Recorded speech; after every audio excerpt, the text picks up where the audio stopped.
What do you do with all the memories you own? You tell a couple stories from the road. What do you do when your plans are all on hold? You tell a couple stories from the road.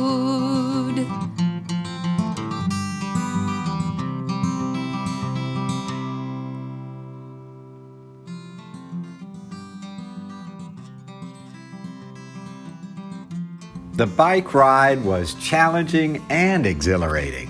What a joy to reach Washington, D.C. Along the way, it was wet and wild. We got muddy in a few spots, and that just added to the fun. But once we arrived in Washington, we cleaned up and got down to business.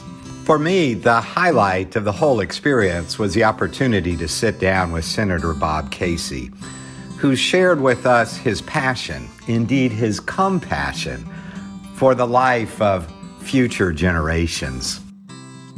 Indeed, the needs of those who follow us always provide a focus for the work of faith communities.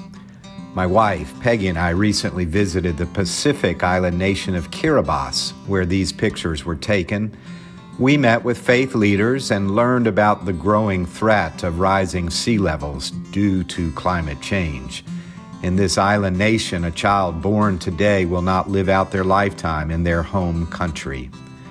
As part of my work around climate change, I offer my witness to their resilience, the ways they are preparing their children to meet the future, and their hope that other nations, including our own, will understand and respond to the challenges that face us all. Fortunately, I will have the opportunity to do this within my congregation and among our neighbors in denominational and seminary settings, and I hope on a future IPL bike trip to Washington, D.C.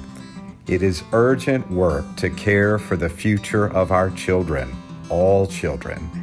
As people of faith, we do so not out of fear over what will be, but out of hope for what can be, when we all work together, learning, praying, advocating, and voting. What do you do to help your future to unfold? You tell a couple stories from the road. Come on, let's tell a couple stories from the road.